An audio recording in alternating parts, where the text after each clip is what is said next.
I am Jimbo Paris, and you are listening to The Jimbo Paris Show.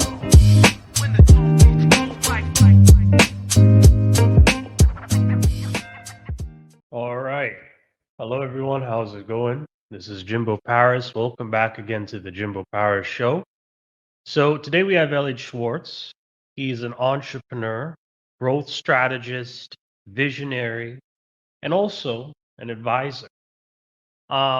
He is a chief marketer, founder, CEO, and also kind of this big time consultant.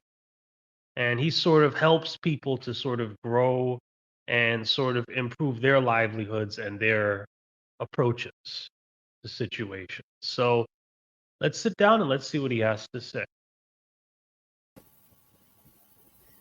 Hi, Jimbo. How are you? Oh, how are you doing today? Yeah, all right. It's beginning of winter here in South Africa. I went for a run this morning. It was 3 degrees Celsius, which I think is about 37 Fahrenheit.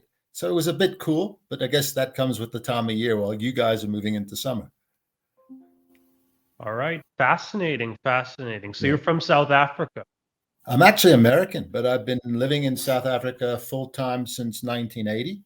And I was commuting here as a management consulting for several years before that.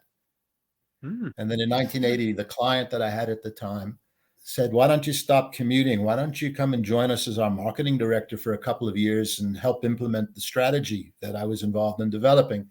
And at the time, the thought of trading in my little studio apartment in Manhattan for a house on the beach in Cape Town sounded like a good idea. And like many people who've moved here over the years, I met and married a South African girl, and I never left. Okay. So just to kind of begin here, who are you and what are you about? I'm a person I think you'll probably conclude has a very short attention span because I have been and am still many different things. As I said, I grew up in the States. As an undergraduate, I went to the University of Chicago, where I majored in economics. In the heyday of people like Milton Friedman and George Stigler, I had a number of professors who went on to win Nobel Prizes. I then stayed on and did an MBA there at what's now called Chicago Booth, and got my MBA before I turned 23 to discover maybe the world really wasn't looking for 22-year-old MBAs. And while I had ideas of things like management consulting, I ended up in retailing, not unwillingly. I was very interested in retailing. I'd done an internship with a department store chain in Brooklyn, New York called Abraham Strauss. And from that, I ended up going to work for Bloomingdale's in New York when I finished my MBA, which at the time was the leading department store in the world. And that was great experience. But I still was interested in doing something other than that. And using my massive 1 year of retail experience, I managed to talk my way into one of the big international management consulting firms as a retail strategy expert. And I worked on a range of clients, not just retailers, but when there was a retail client around the world, because of my background, I would end up being involved in that, which is what brought me to South Africa. So I joined one of the very large fashion retail specialty store chains here, as I said, as their marketing director. The main purpose of that was to implement a strategy we had developed. And it was realized that the business probably wasn't robust enough to stand on its own. So we felt that finding another big retail chain as a merger partner made sense. And we identified, I don't know if you're familiar with Marks and Spencer in the UK and Europe, which at that time was the leading retailer in Europe. They were then just a textile business. They had not moved into things like food retailing, which they do now. They had family of the people who were the founders of Marks and Spencer had started a similar business in South Africa called Woolworths, which has nothing to do with the American Woolworths. And they basically modeled themselves and copied what Marks and Spencer was doing. And we identified them as an ideal merger partner. The merger happened. And then I was seconded to Woolworths as their head of strategy, which was very exciting because they were then considering getting into food retailing. So I was very involved in a project that brought them into food retailing. And at the end of my contract with them, I decided I wanted to stay in South Africa for a few more years. I was having fun. And I also wanted to have my own business. So I left the retail world and I saw the opportunity based on my marketing experience to start what you would call a through the line communications agency. In other words, a communications agency that did traditional media advertising, direct response, promotions, PR on an integrated basis under one roof. And it was very successful. To the extent that one of the large international, multinational or advertising groups, now called JWT, back then J. Walter Thompson, took an interest in the business. They bought a small stake, which became a larger stake, which became a controlling stake. And after a few years, they eventually bought me out entirely, took the brand elsewhere in the world. My business was called Enterprise. And I became the CEO of JWT in South Africa. And that was a business that had been around for many, many years, but was in trouble and technically insolvent. So I was faced with a whole new set of business challenges to learn from. And we managed to turn that business around successfully. And I was then subsequently offered the job running JWT Canada, which was a much bigger office. And that was my, if you want to call it, Damascus Road moment, where I decided that what I wanted to do in my life was actually stay in South Africa and be self-employed. I didn't want to go into a big international corporate. So I left JWT. I started with three partners, what was initially an advertising agency, which grew into, by the mid-90s, the largest independent, in other words, not internationally affiliated advertising agency in South Africa, and subsequently expanded into other marketing services as well.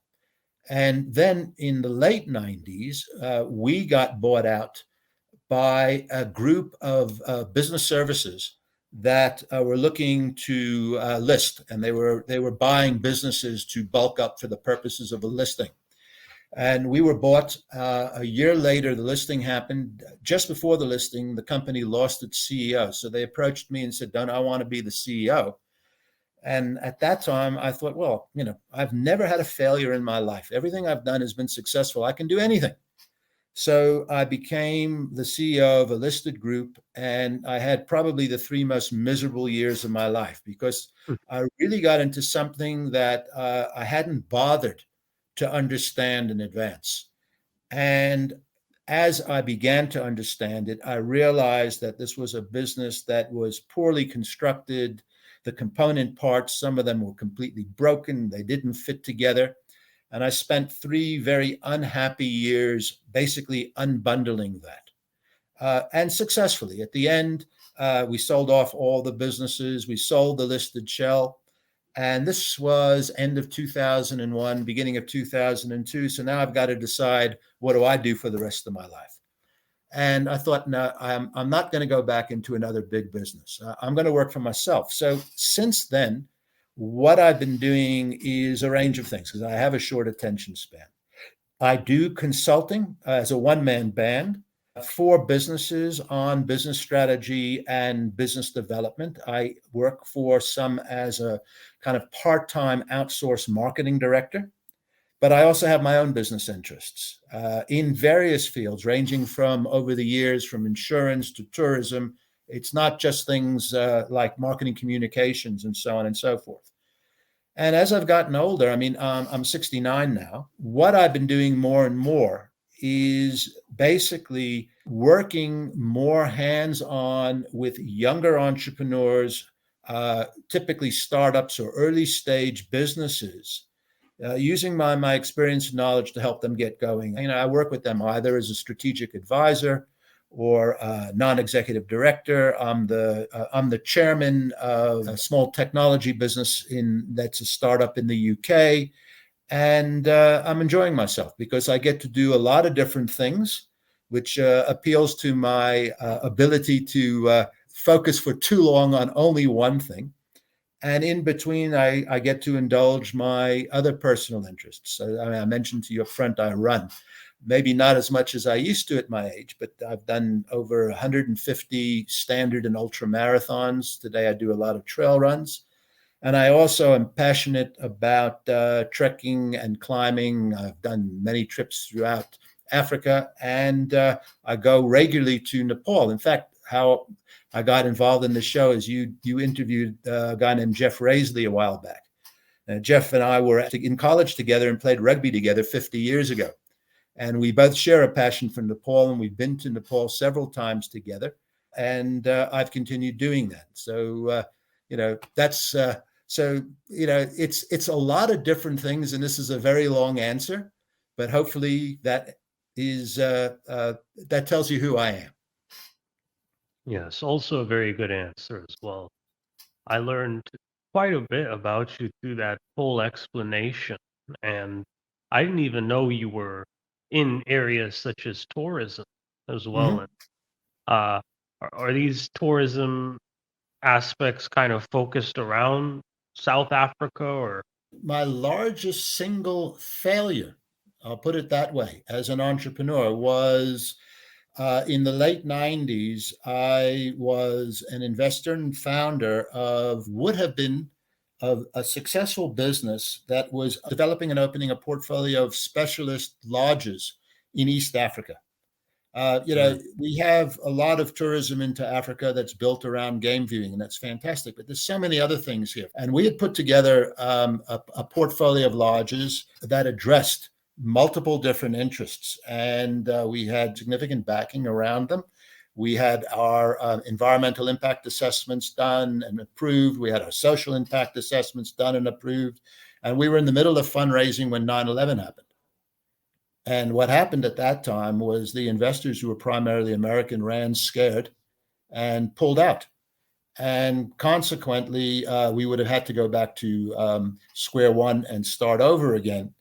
And in the end, we simply sold on the idea to an established tourism group who have done some of that development themselves. So yeah, that was one example in tourism, and it also shows, when you're a serial entrepreneur, you're not going to have a success every single time, and you need to learn from your failures as well as you learn from your successes for the next time down the road, because the objective is to win more than you lose. So, what are the three most important habits to have in order to become a successful entrepreneur? I'm going to probably rabbit a bit because I haven't actually thought about that as such. The first quality that makes for a successful entrepreneur is a strange one, is that you have to understand risk, but you can't be afraid of taking risk. And those two things don't typically happen together. Any new business startup is risky. Most new businesses fail. I mean, that's a fact of life. Anytime you start a business, the chances of success are smaller than the chances of failure. Okay. And the more people understand risk, the more they are unlikely to take risk. A lot of successful entrepreneurs bluntly are lucky. They didn't understand the risk. They went and did it and it worked. Great. But if you really want to do the job properly and on a sustainable basis and maximize your chances for success, you need to understand the risks. But at the same time, you need the temperament to accept risk. And not everybody has that. People think they have it. So that's number one, is understanding risk and accepting risk. And also knowing when not to accept risk if you understand risk. Because, risk is risky. The second quality, most entrepreneurs, and in fact, most businesses in general, don't really understand that to make money means owning something, but to own something, you got to give everything else up. You can't be the best at everything. And to be a dabbler, a jack of all trades, master of none, is a recipe for failure. People in all businesses face this dilemma. They don't know what to give up. So what I think I've understood through the work I've done over the years is that it starts by having a basic strategy. but it doesn't end with the strategy. The basic strategy up front, very simply, is having a product or service that satisfies a customer's needs. So he wants to buy it. He's able to buy it in the sense that he can afford it. He feels that the price is fair for it. And he's able to access it. In other words, you might want a Mercedes, but if you can't afford one, you can't have one. And if you can't afford one and there isn't a dealership anywhere near you, you can't have one anyway. And just because you have a lot of money doesn't mean you want a Mercedes. Okay. So demographics don't determine the need. But to have a market, you need all three things. You have to have the need with a product or service that can satisfy the need in a plausibly different way. You have to have a customer who is ready, willing, and able to access that product. They can get to it and they can pay for it. Those three boxes, you've got a market, and therefore you've got a strategy. It's amazing how many businesses don't even have that, particularly early on. A lot of business you discover when you get into them, and it's particularly rampant in tech-oriented businesses, but not exclusive to them, is that they have an app or a whatever that does what they say it does. It works, but nobody wants it. There's solutions in search of problems. So let's just assume you've ticked the box, you've got a strategy. That doesn't determine whether you're going to make money. Whether you make money or not depends on what you invest in and don't invest in the execution of that strategy. Okay? And the problem, very simply, is that nobody has deep pockets. Even the biggest companies in the world, and Apple, don't have the deepest pockets to be able to do everything. So you have to do a few things well and not waste time, money, and effort on the things that you don't do well. Let somebody else have those things. You own something, you have to give up other things to own that. Now, there's only three things ultimately that you can own. And these are things that every business has already made decisions about. So they think they've done the job. But what they don't realize is that they have to have one of these things driving and the other two following. And these three things are, first, your product or service, what you sell, okay? And how you limit, define, and invest in that. The second thing is your platform. And by that, I mean how you do business. Doesn't matter really what you're selling, but how you sell, how you service, how you distribute, how you fulfill, that's your platform, okay? And the third issue is who you sell to, the class of customer, because not everybody is going to be your customer. And as I said, all businesses have taken limiting decisions on all three. Nobody sells all products in all ways to all people. But to make money, you have to understand and have the guts to stand by your decision to back one of those three as the driver, and only one. Now, the starting point for such a strategy, or the execution of such a strategy, is that you actually have such a product or service. And not just once, always. Okay? So, relative to any other type of strategy, if you're going to follow that road, you have to invest always disproportionately in product development. In many other strategies, you can access your product from anywhere. But in this case, it's got to be your product. And you always have to be releasing the new improved version of it. Otherwise, someone else is going to come along and beat you at that product game. Okay? So if you're doing that, what you don't want to do is dissipate your investment in product or service development. So you don't back 1,000 products and end up with 1,000 Me Too's. You put your money behind one idea, typically, one product, maybe a few variants around it. How do you make money? You only have one thing to sell. The profit formula for that kind of business, whether you're Apple size or a startup, is volume. So even when you're starting a business, if that's the road you're going down, you have to be thinking in terms of maximizing volume from day one. And that's not true in every business. I'll come to that. All right. And that requires two things. First, it requires that you proliferate your distribution, because you need to reach as many potential customers as possible, because people are only going to buy one. Okay. If they like it, they might come back and buy it again, but there's nothing else they can buy from you. So your marketing and business development strategy is entirely focused on finding new customers. Those are the first kinds of companies that look at new geographies, they go international. Those are the first companies that look to open up new distribution channels, selling on different platforms. It's in retail, it's online. We have different strategies for different types of retailers, and so on and so forth. Because it's about reaching more and more customers. And the second thing they do is they need to ensure that they're always the least cost provider of whatever the product or service is. Because if someone can copy their product or service at a lower cost, they're dead. So this kind of company, in addition to investing in the product development, they also have to invest in engineering the supply of that product in such a way so that they can be the least cost provider. And again, volume comes into this because scale has a direct impact on cost. So even if you're starting out, you have to think in terms of scale if you want to play that game and win. Now, that's a very different game, for example, than the second type of strategy, which I talked about, which is where you're differentiated by your platform. In other words, not what you sell, but how you sell, how you distribute, how you fulfill, and so on and so forth. This business, your volume is constrained by the capacity of your platform. You can invest and ratchet up your platform, but it's not a line like this.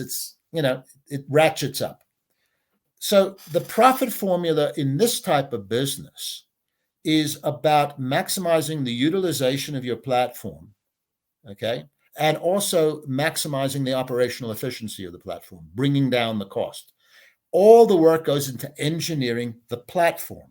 It doesn't matter where the product comes from. You can put anything on that platform that fits, okay? And it doesn't matter who you're selling to, so long as they can access the platform. The whole business is about ensuring that that platform is fully utilized and highly efficient. Now, the similarity between the first and second strategy, the product and the platform, is that they're both transactional. There's a margin on each transaction, okay? The third one is very different, and that's a class of customer strategy.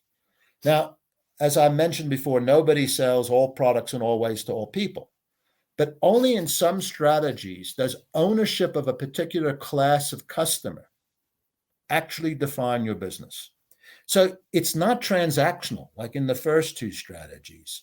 It's about maximizing the lifetime value of that relationship that you have with the customer.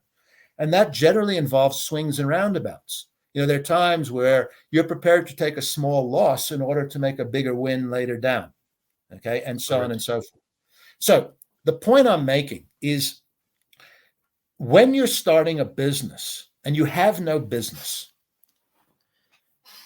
anything that makes money looks attractive. So that's my second biggest lesson. But because it's a long one, I'm happy to accept that as 2 and 3 if you've got any other questions in the interest of time. No. I think you broke down a lot of good points, especially the idea of sort of focusing on both quantity and quality. And it's really genius because when you niche down, you could really focus on maximizing those counterparts. And your niche, in a way, can essentially become your platform. And you could sort of build that around your platform. Mm-hmm. So I think the next thing we get into is, do you think it's sort of a good idea to have a business partner? That's a hard question. It's horses for courses. I can name plenty of businesses where there's a sole entrepreneur, owner entrepreneur, and I can name many businesses that are a collective, that are successful, and I know examples of failures of both.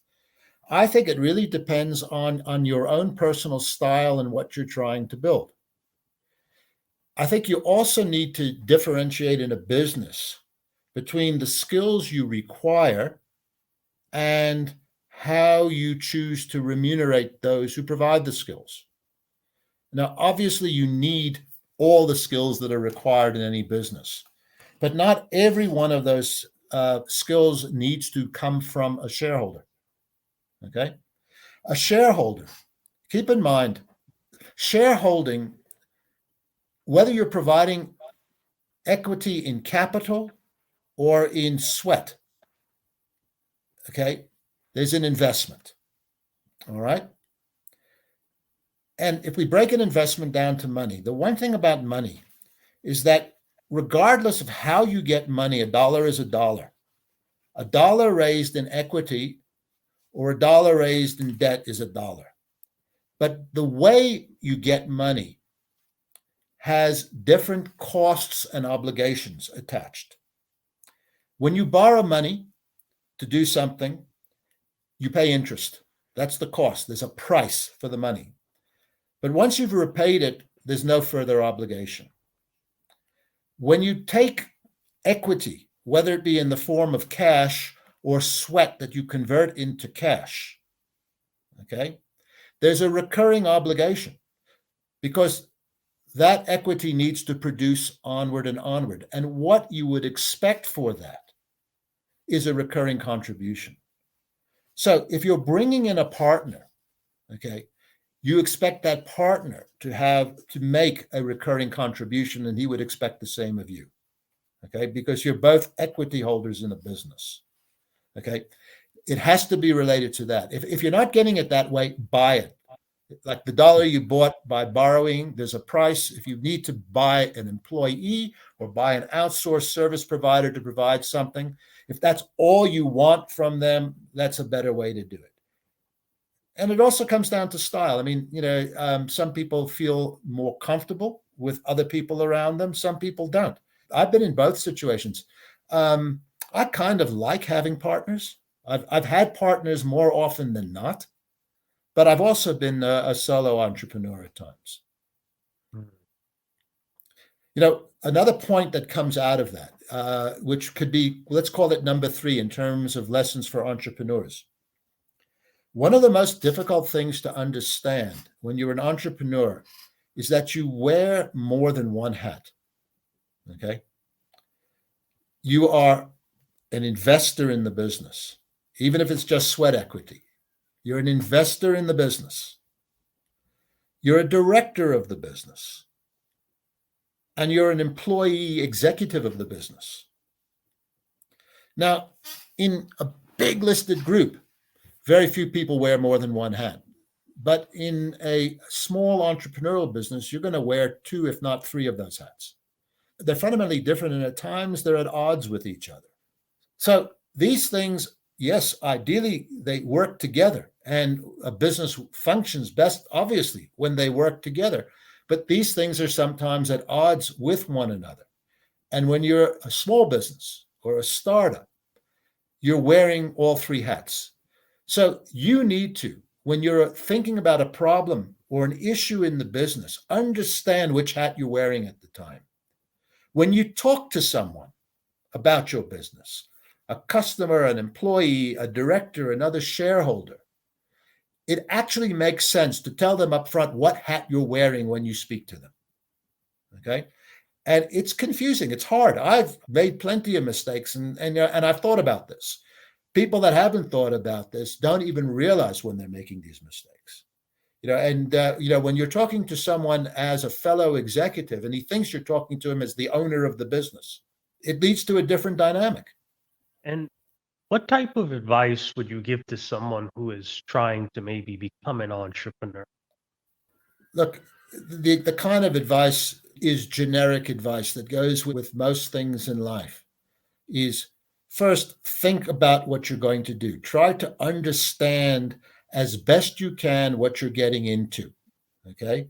Because if you don't understand the type of business that you want to operate, what your customers' needs are, how things get done, and very importantly, how your competitors do it. Because at the end of the day, you have to take on the competitors. Your job is to take away business from your competitors. And I'm going to come back to that point because I want to make a point there that people might not understand. So first, you need to think it through. Second, you need to, having thought it through, understand the risk and accept the risk.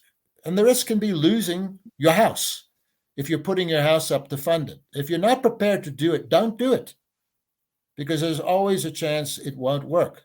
Okay, you have to be able to accept the risks that come with a business. The third thing is that there's no substitute for hard work. There's no easy way. Some people do things easily and they're very lucky. Okay. I've never been lucky. I've been successful and I've had failures, but it's never been because of luck. Sometimes my timing was right or wrong. Maybe that's part of luck. Okay. The fourth thing that you have to understand in your business is that you're going to have highs and lows. And you have to be the kind of person that when you get knocked down, you're prepared to shake it off and get up again. Okay. And you keep getting up until you come to a conclusion. And it's not necessarily a bad conclusion that this thing isn't going to work, in which case you make another plan and you get out, because not everything will work. Most new businesses fail. Okay. So those are all the things that a new entrepreneur has to understand. Just to kind of end this off here, this was a very amazing, informative interview. How can we reach out to you? I have limited time. I'm one individual, but I am interested in getting involved in businesses. I'm selective in terms of who I work with. But if people want to contact me, I'm happy to set up a Zoom or Teams meeting to have a discussion and see if there are ways that we can work together. As I mentioned to you, I'm based in South Africa, but thanks to technology, I've recently got involved with 4 companies, early stage and startup companies in the UK. And I would love to do it. I'm an American by background. I think the limiting factor only is time zones, but this show shows it works. So I'm kind of late afternoon and you're late morning, but we can still meet and work together when it makes sense. So you have my contact details and feel free to pass them on to anybody that might be interested. They can email me and we'll set up a meeting. All right. Thank you, Mr. Schwartz. This was an amazing interview. I really appreciate you spending your time here. Pleasure. Thank you for the opportunity. All right. So just for a quick little outro here, let's just mention a few things here quickly. LifeWork Systems, this is our affiliate and collaborative partner. If you want to learn about improving your own HR dynamics and your employee structure, reach out to her. She works with businesses that are over 100 or more people. The next thing is going to be our YouTube channel. Please subscribe now. We're growing in subscribers, so keep on doing that so you can get access to more great episodes like this. And then we also are now having a Roku TV channel. This will be on Roku TV as well as our other many different episodes. Next thing is going to be our Ko-fi. We are a crowd-funded show, so please give us a donation and then, support us so you can get more shows like this that don't have ads or any of those other things kind of blocking up the show. And then, the last thing is definitely going to be Jimbo Paris Consulting Services. We have a services business. So if you want to learn how to build a podcast, if you need help building a podcast, reach out to us. And we also have Jimbo Paris Academy as well. So that's where we will teach you for free how to do it yourself. So again, pick one option or the other. We offer quite a bit. Continue watching this show and again, enjoy. I'll see you next time. Cheers.